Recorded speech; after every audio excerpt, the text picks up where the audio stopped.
André Citroën, a man, a visionary, a captain of industry, and more than just a name, a symbol of French audacity and progress.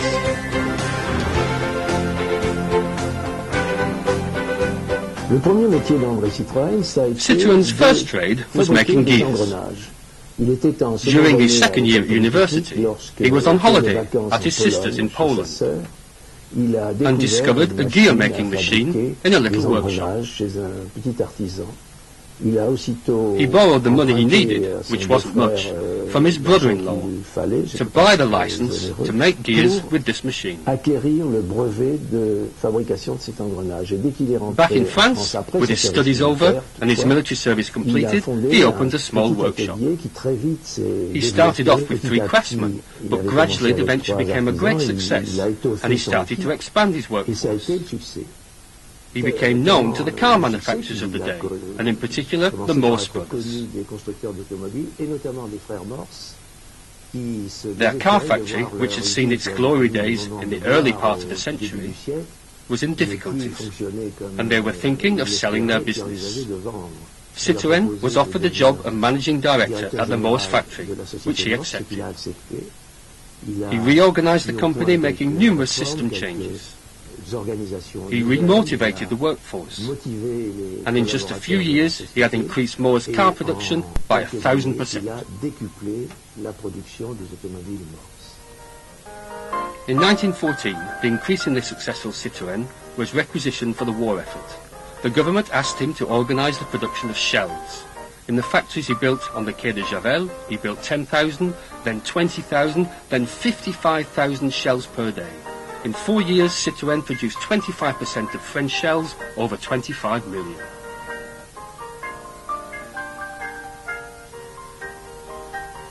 The war over, Citroën needed a new direction.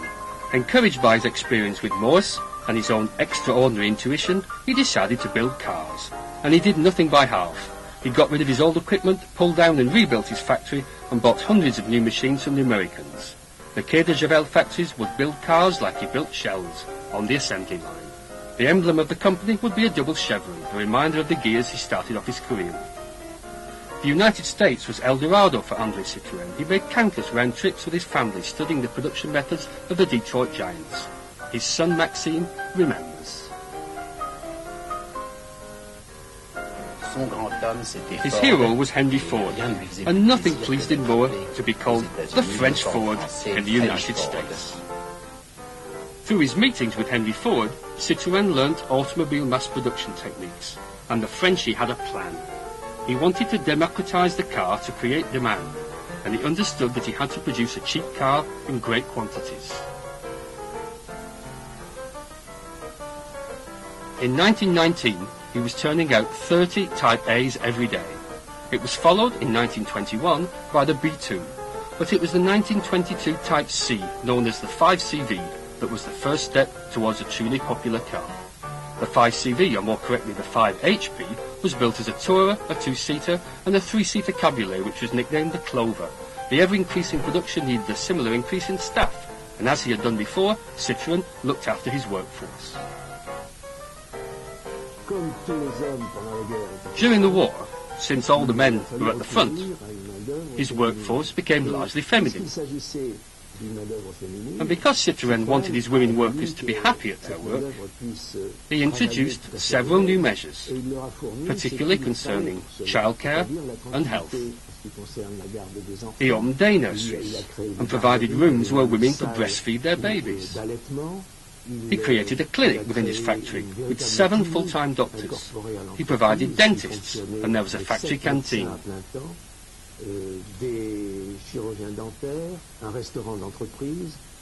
We take all these things for granted nowadays, but at the time no factories, or very, very few, had such facilities.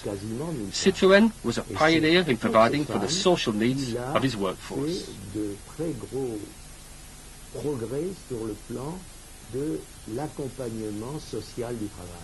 Although his staff were no longer exclusively feminine, Citroën continued to provide facilities for his car workers.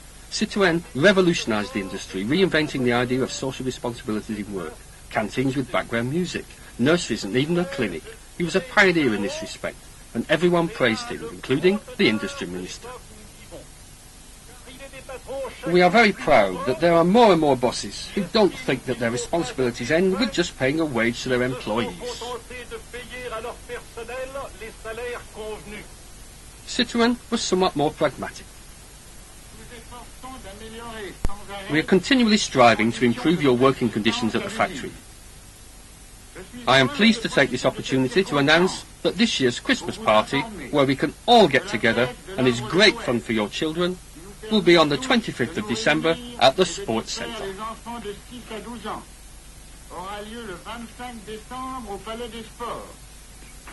As every year, there will be entertainment, distribution of toys, refreshments and raffle. Over 17,000 staff and their children will be able to get together. I hope you have a good meal, my dear friends, and may French good humour prevail. In America, the old steel bodywork was replacing the traditional wooden steel design, and Citroën was not far behind. His company produced the first ever European all-steel model, the B10. In 1925, the B10 became the B12 and introduced integral braking on all four wheels. Citroën wasn't really a classic car engineer.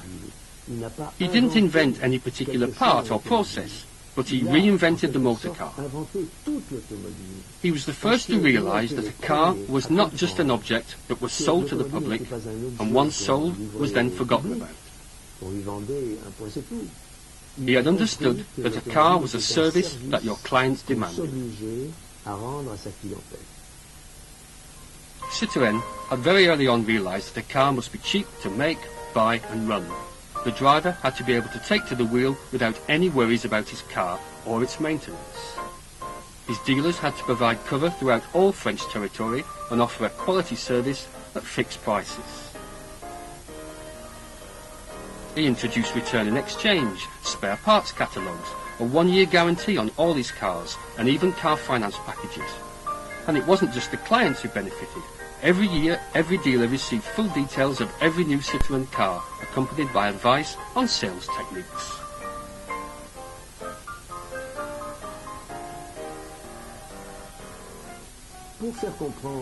To let the world know what he was doing, and to get support for his numerous projects, Citroën practically invented the art of modern automobile advertising. And not just advertising. He was a master of what today we would call communication. The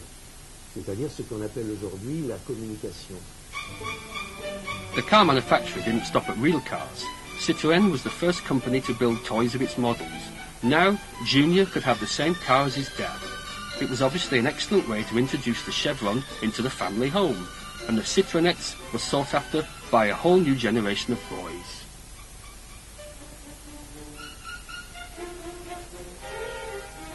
In 1923, another ingenious idea. 150,000 road signs carrying the twin chevrons were put up all over France to guide the increasing traffic. Following the example of the Michelin Guide, Citroën was helping motorists, but getting his name known at the same time. Modern car publicity started here, and its originator had other tricks up his sleeve.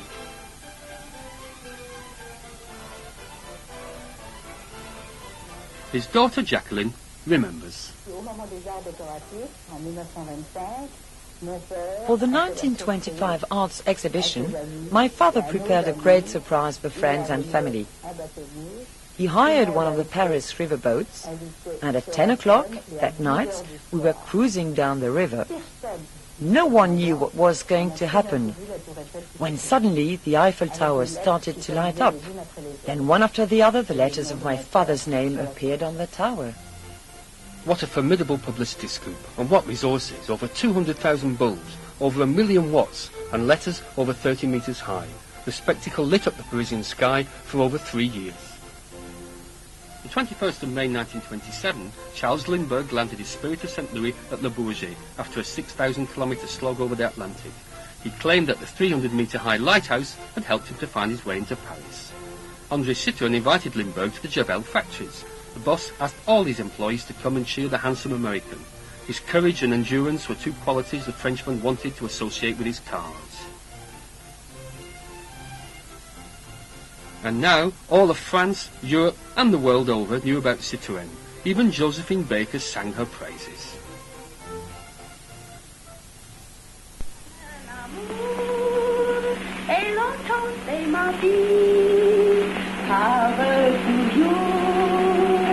Mon âme est ravie, à l'amour je jurerai.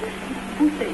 Oui, je préfère encore la belle voiture Citroën avec son confort. Plaisir d'amour, tu appelles on oublie la Citroën dure toute la vie. The company stopped at nothing to get itself known, and its publicity was as spectacular as it was informative. In 1932, newsreels showed the tests of the new monocoque bodywork. The graceful manoeuvres of the Rosalie allowed prospective customers to catch sight of the advantages of this production method. The one-piece body shell was much more robust than the old steel model. André Citroën adored show business. This love probably came from his brother Bernard, who ran a cabaret before the war, a war from which he didn't come back. In publicity terms, Citroën had hit hard with Limburg, high with the Eiffel Tower, and now he wanted to go further. Much further.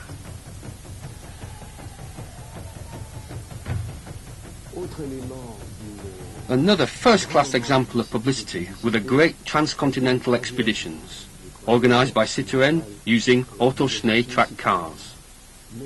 But again, you must understand that these were not just publicity stunts. They illustrated what Citroën thought the automobile was capable of. It was a marvellous instrument of freedom and discovery. Citroën had already shown his mettle in 1922, when 5-tracked converted B2s crossed the Sahara from Algiers to Timbuktu. Flushed from this success, the African expedition crossed the dark continent from Algeria to Tanarive, the capital of Madagascar. The journey of 28,000 kilometres ran from the 28th of October 1924 to the 28th of June 1925. Soon afterwards, Citroën created Citracit, the Citroën Trans-Sahara Company, whose aim was to offer safaris across Africa in tracked vehicles to rich tourists. Political intrigue and bad luck put an end to the project.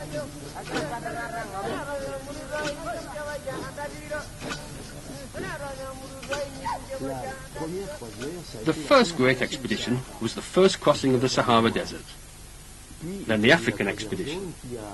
These were followed by the Far East expedition, whose success tended to overshadow the first two journeys, which were much less well known. But the first two were quite splendid, especially the first crossing of the Sahara.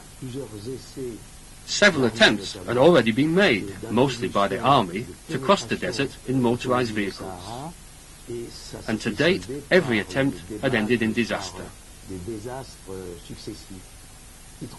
When Citroën met Kegues, the inventor of the Autoschnee, he was convinced that what had been invented to enable the Russian royal family to be able to drive in winter on ice and snow could be adapted to allow travel over sand. Thus he organised the very first successful automobile crossing of the Sahara from Algeria to Timbuktu. In charge of the expedition was Georges-Marie Hart, a long-time friend and collaborator, helped by Louis Adouin de Breuil, a former navigator who had become a Sahara automobile expert.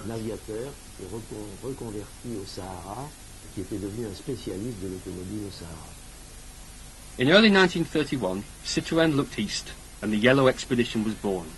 Two groups of track C6s and C4Fs left respectively from Beirut and Peking, met halfway, and then all set off back to Peking. They set off on the 4th of April, and the men who had led the African expedition, Hart and de Breuil, were again in control. After a trouble-free crossing of India, a slightly more daunting obstacle faced the Pamir group led by Hart. The Himalayas, the roof of the world, and there was no other way. If there was no way through, rocks were dynamited. If bends were too light, the cars were jacked round corners. And if the path was too small, a new one was cut through the rock. Climbing and more climbing. It was a race against the clock. They had to get through before winter hit these high plains. But it was a long way from the rudimentary African expedition. Over 30 men and their mules followed the track cars.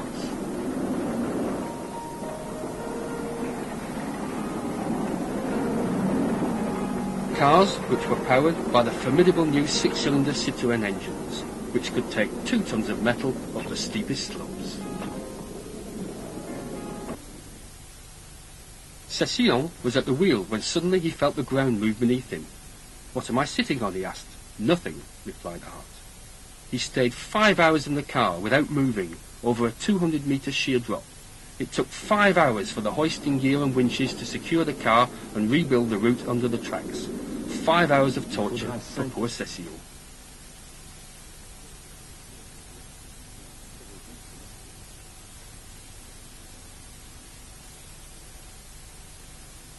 And when the route was too narrow, the cars were taken to pieces. Local porters were hired to carry the entrails of these steel monsters. Like phantoms, they tracked over narrow ledges with hundreds of kilograms on their frail shoulders. On the other side, mechanics put the cars back together again, but precious time was lost. Meanwhile, the China group, led by Victor Point and Pavlovsky, progressed fairly easily. After the dusty paths and the searing heat of the valleys, the passes welcomed our heroes with 6 meters of snow, permanent snow, which tested the yellow Citroëns and Kegres's astonishing track invention to the full. On some 45-degree slopes, it took 10 hours to advance just 6 kilometers, and it was very, very cold. And what goes up must come down, dangerous descents with no grip. At the valley bottoms, swollen rivers had to be forded, some with many subsidiaries that had to be crossed and recrossed, and then up the snowy slopes again. And the cold was worse than ever, and the men couldn't warm up in the open-top track cars, which in any case were loaded with supplies and equipment. 8,000 kilometers from there, Point and Pavlovsky entered Sinkayan, en route for the capital, Urumqi.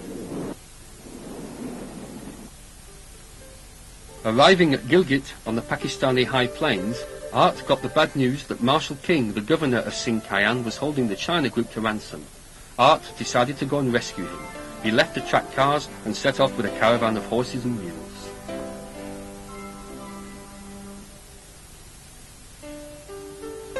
The quickly moving caravan arrived in Turkestan on the high Central Asian plains, the kingdom of the Kyrgyz nomads. They were in a hurry. Camels replaced the horses. Back in Paris, André Citroën was putting together the ransom demanded by the pirate governor. More track vehicles were hurriedly prepared and sent out in boxes on the Trans-Siberian Railway. The ransom arrived just in time to free Point and Art, who had in turn been captured. Free, the 2 men set off to meet up with the Pamir group, who had been slowly working eastwards. The 8th of October, the 2 groups finally met up at Assu. They knew the worst was over and took a short photo shoot before setting off for China. And they were all there, Victor Point and Georges-Marie Art, Adouin de Breuil and Petro Pavlovsky, Akin et Lefebvre, Dr. Deleste and the mechanic Ballaudet, the geographer Williams, the painter Yakolev and the father Tailleur de Chardin. The expedition now crossed Mongolia, but the hostage incident had delayed them. A new obstacle was now before them. The terrible winter of Central Asia, which they had hoped to avoid, and the Yellow River was frozen. Crossing its thousands of tributaries and streams took an enormous effort. At last they reached Imperial China, but China was at war. Everywhere were ruined cities, the Great Wall in pieces, misery and sickness. After a journey of 12,000 kilometers, the expedition finally entered the west gate of Peking on the 12th February 1932 to a hero's welcome. Georges-Marie Art received the tie of the Légion d'honneur from local French authorities. He was at the height of his fame. But the 18th of March, in Hong Kong, Art died from pneumonia contracted during his epic voyage. He would be remembered as the captain and spiritual guide of this little band of adventurers, fired with the desire to beat the elements and skeptics alike. Citroën was devastated by the news. But in 1933, a revolution was being prepared at the Javel factory. The men behind the new car were the young engineer André Lefebvre and the not much older Italian stylist Flaminio Bertoni. But the Type 7, or the traction, had a hard task to conquer. Citroën had come back jealous from a visit to Renault's plant on the Alsaillon and had completely rebuilt his factories from scratch in less than 5 months. But the cost of this, plus the enormous cost of the China expedition and the huge debts of his company, meant that Citroën was in deep financial trouble. The traction was a make or break car.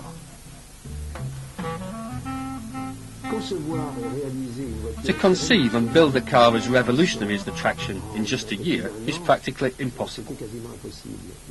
And to make it worse, Citroën had been betrayed, although perhaps the word is a bit strong, by two engineers.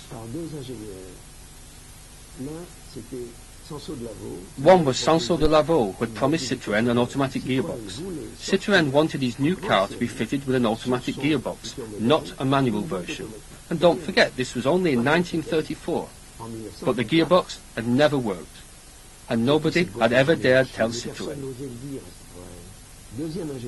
The other engineer who let him down was Grégoire, who was supposed to provide the universal joints needed for the traction avant.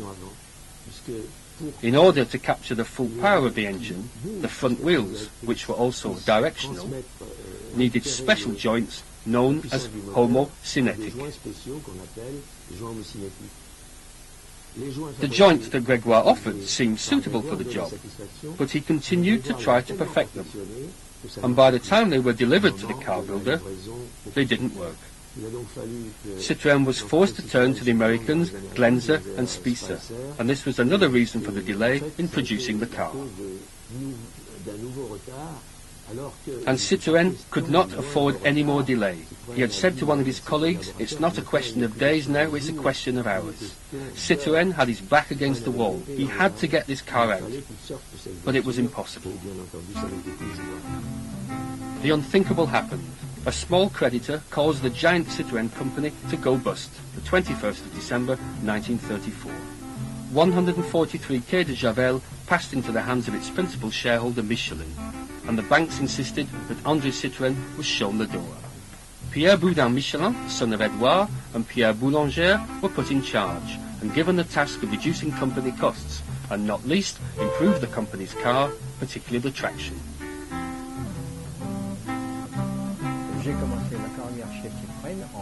I started my career with Citroën by entering the Citroën training school in 1930. In my second year, I had the chance to join the prototype team at the circuit at Montlhéry, where Citroën had a laboratory.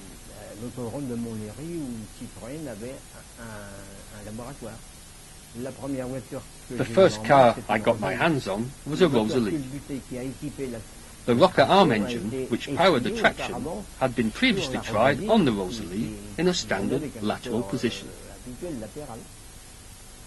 And I was astonished to learn from the newspapers and the radio that the traction avant was ready. We'd never seen it.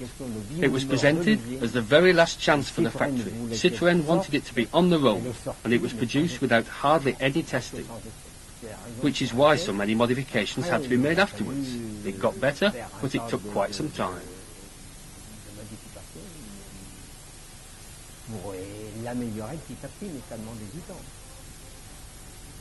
Although it was André Citroën who was behind all the improvements of the traction, particularly the mechanical parts, it was Michelin who took the credit.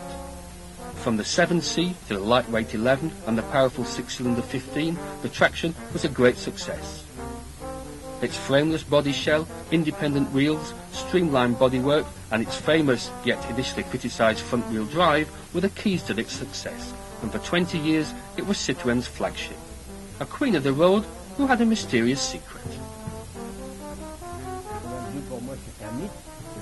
Some say that the 22 never really existed. I know that one model was built with a Chevrolet engine under the bonnet, and one had no engine at all. I took part in the engine test for the 22 with the engineer de Montcamp at the engine testing laboratory, and the engine was just not ready.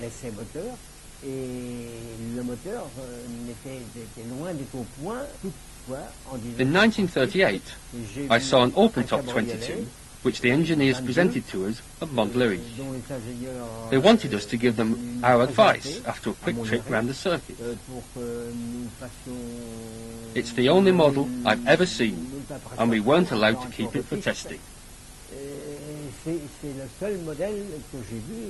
And I have no idea what engine was in it. I don't think it was a Citroën engine. that just wasn't À ready. mon avis, c'était pas un moteur Citroën parce qu'il était pas terminé. André Citroën would never know that he'd been right about the traction. He died of cancer the 3rd of July 1935. Audacity engineers had lost one of theirs. Their reign saw the introduction of the very small car, in French the TPV, a brilliant revolutionary car that André Citroën himself would have been proud of, but wore a record. In 1938-39, I was at La Ferté-Vidame for the first tests of the TPV prototype.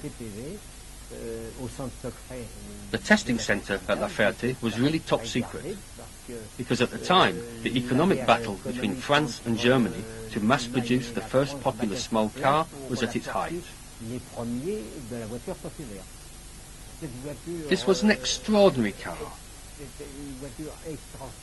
built in such a way and with such amazing innovations that no other car manufacturer had even thought of introducing.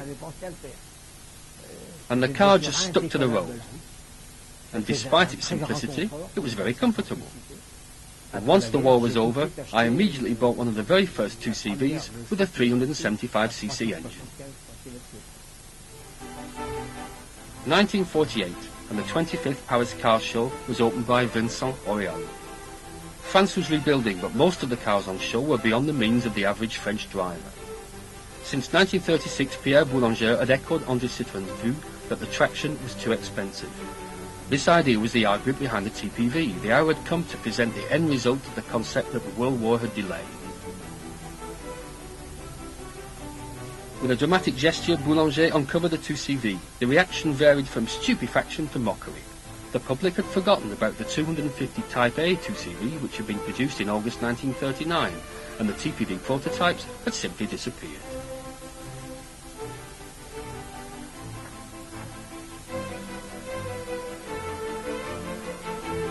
J'ai découvert les trois prototypes de I la came Gaucho, across dont the three l'appellation 2CV était prototypes pour l'époque, from the 1930s à la TPV Ferté-Vidame, program at La au milieu des Ferté-Vidame années in the 90. mid-1990s. Responsable de la maintenance du The maintenance centre de la manager at Ferté-Vidame La Ferté-Vidame nous a took pris us un to peu one par le side bras et and said that there were nous some a TPV parts that dit might qu'il y avait interest us encore des up in a pièces loft. de TPV qui pourraient nous intéresser dans un grenier. Donc nous avons So we quitté followed this cette person. personne, We nous a climbed up a small présenté wooden un petit staircase, escalier en bois qui which donnait led up sur to tous the les attic. toits de la ferme.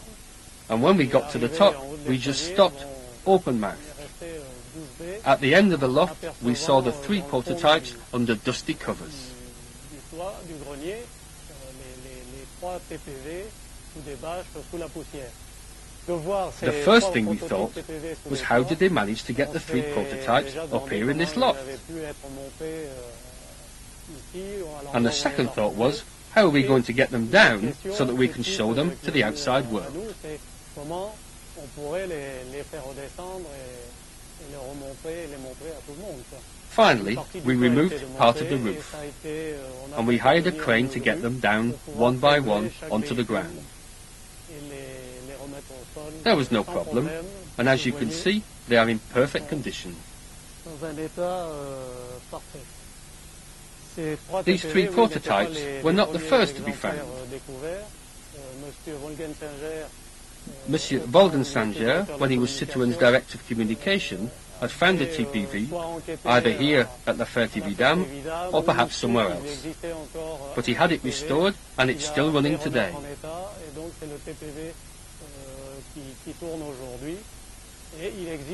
And there's another TPV prototype which was found at Michelin. When the 2CV was launched in 1948, newsreels declared, "This is a revolution in the economy car market. Citroën have presented a concept which, the least that can be said, is original. Who knows, maybe this kind of day will one day be on our roads." Who said that journalists weren't far-seeing? The 2CV ran on all roads all over the world for the next 40 years, loved by generations of hard-up youngsters, urban trendies, hippies and other similar freedom lovers alike. And in 1973, Jacques Wolgensinger was the man behind the African Challenge. This 8,000-kilometre journey allowed 100 young French drivers to experience the African adventure at the wheel of a 2CV. Sponsored by Citroën, Total and RTL, it was an up-to-date version of the great expeditions of the 20s and 30s.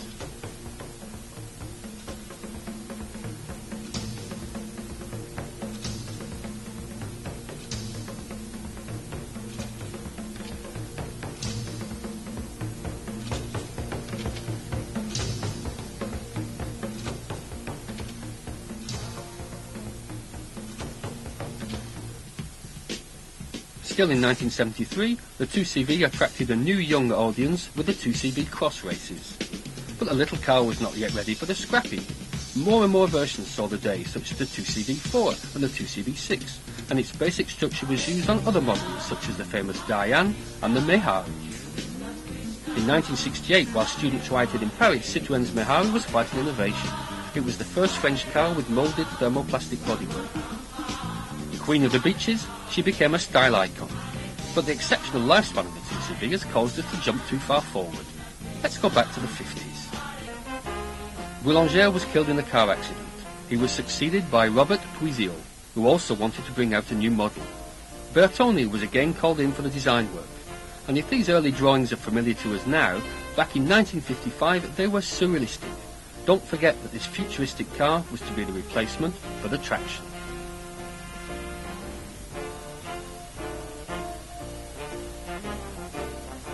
At that year's car show, the incredible DS19 completely overshadowed Renault and Peugeot. No car had ever had such technological innovation. Hydro-pneumatic suspension, assisted disc brakes, and superb aerodynamics meant that this Citroën was a sensation.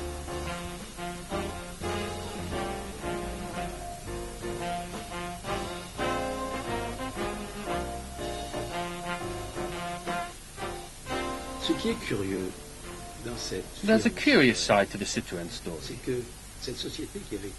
In between the two world wars, the company was known throughout the world thanks to its publicity campaigns, rather like Michelin. Then, in the mid-1930s, when it ran into trouble, it had to seriously reduce its overheads. When Pierre Michelin took over the company from André Citroën, the publicity budget was slashed. And then, in 1955, a major worldwide event, the arrival of the DS at the Paris Car Show. Citroën was suddenly faced with a barrage of technical and other questions. The powers that be at Citroën thought that perhaps they needed a proper publicity and communications department. They had the good idea of hiring a journalist to communicate with the other journalists, and by chance, that was me. I was hired to create a communications service, which I did and continue to do for the next 30 years.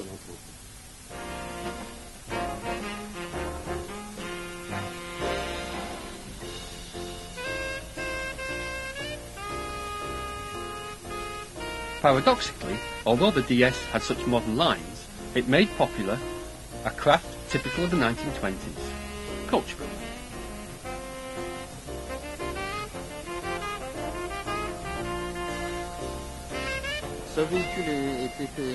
This is a very special model. It was built by a coach builder called Henri Chaperon. Only 51 were made, and each was built to order for its owner from the basic Citroën model. The cars were delivered direct to Chaperon's Le Valois factory.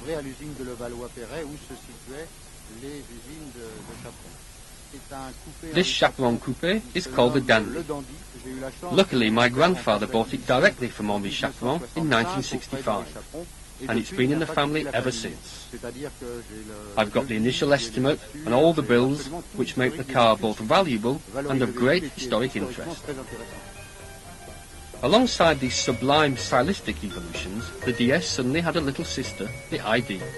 In fact, between the economic 2CV and the luxury DS, Citroën had no mid-range model. The spirit of André Citroën seemed to have finally left the Javel factory. The ID, which was just a stripped-down DS, was to keep the public happy until the appearance of the Ami 6 in 1961. During this time, the Queen of the Motorways beefed up her power and enjoyed a brilliant sporting career, as did her new cousins Maserati, of whom Citroën became the majority shareholder in 1968. And the first fruits of this collaboration between the Chevron and the Trident appeared at the 1970 Geneva Car Show. The SM marked the return of the GT for Citroën.